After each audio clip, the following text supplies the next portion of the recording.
Hello guys, आज हम start करेंगे हमारा कल बाकी रह गया था। वो था मेंटल स्टेट एग्जामिनेशन। लेकिन अब हम बीच विषय से पढ़ेंगे तो ना आपको समझ में आएगा ना मुझे पढ़ाने में समझ आएगा। लेकिन मैं आज आपको स्टार्ट करूँगी फिर से थर्ड पॉइंट शुरुआत से आपको समझाती हूँ अच्छे से।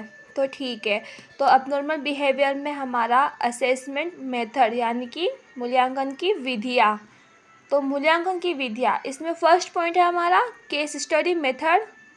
तो केस स्टडी मेथड मतलब कि मैं आपको इसका मतलब बताऊंगी कि केस स्टडी मतलब किसी व्यक्ति के जीवन या उसका परिवार या उसका व्यवहार और उसकी समस्याओं का विस्तार में अध्ययन करना होता है, जिसमें उसकी सारी जानकारियाँ हमें मिलती है। तो केस स्टडी मेथड का मतलब ये होता है।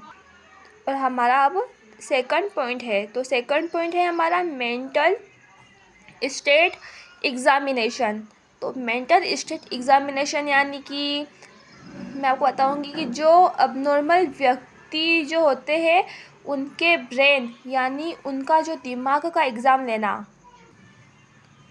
कि वह किस वजह से ऐसा करते हैं, उन्हें क्वेश्चन देना, उनसे क्वेश्चन पूछना, मेंटल हेल्थ से रिलेटेड ही क्वेश्चन पूछना, फिर वो क्या जवाब देते हैं, इससे हमें उनके ब्रेन में उनके दिमाग में क्या है क्या नहीं चल रहा है वो सब हमें पता चलता है इस टेस्ट से।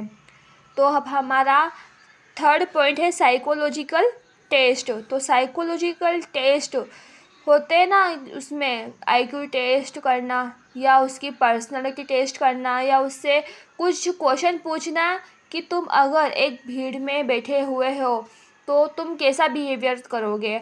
मतलब अगर सिंपल जवाब दोगे या फिर हंस हंस के जवाब दोगे या अपने हाथ हिलाओगे या ये सब, अगर उसका हाथ हिलाना या हंसी मजाक करना इसका मतलब वह अबनॉर्मल है।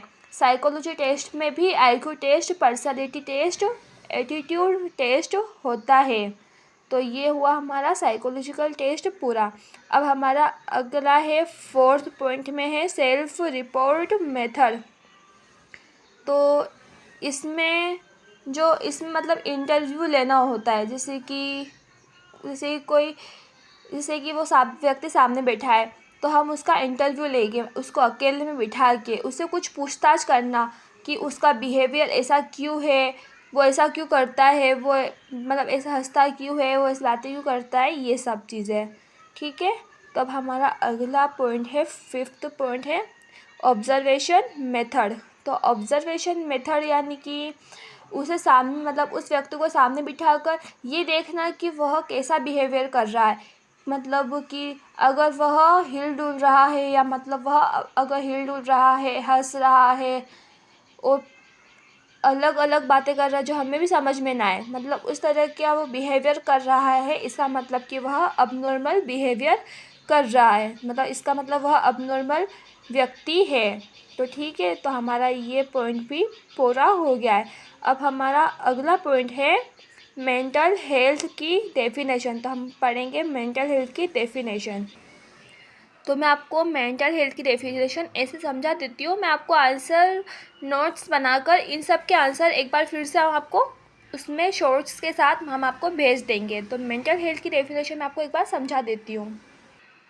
तो मेंटल हेल्थ की डेफिनेशन ये है कि मतलब जब इंसान तनाव में बहुत ही ज़्यादा परेशान हो जाता है, जैसे कि मेंटल हेल्थ पर ख़राब है उसकी, मतलब उस तनाव से, उस पे ना टेंशन से उसकी मेंटल हेल्थ ख़राब हो जाती है, क्योंकि वह तनाव में टेंशन में रहता है इसलिए।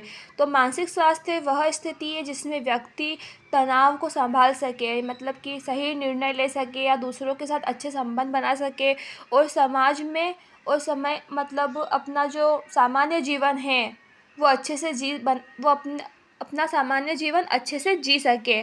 तो मेंटल हेल्थ की डेफिनेशन यही है। तो ठीक है। हमारा ये अबनॉर्मल वाला पूरा टॉपिक अभी हमने आपको पढ़ा दिया है। अब हम आपको ये पूरे नोट्स आपको भेज देंगे। तो आप हमारा वीडियोस देखते रहिए और हमारे चैनल को सब्सक्राइब करिए। और जो आपको प्रॉब्लम है किसी भी टॉपिक को लेकर वो आप हमें बताइए, हम आपकी ना प्रॉब्लम दूर करेंगे और टॉपिक को आसान भाषा में समझाएंगे ताकि आप अपने एग्ज़ाम्स अच्छे से दे सकें। तो हमारी और वीडियोस के लिए हमारे चैनल को सब्सक्राइब करें और लाइक करें एंड शेयर करें।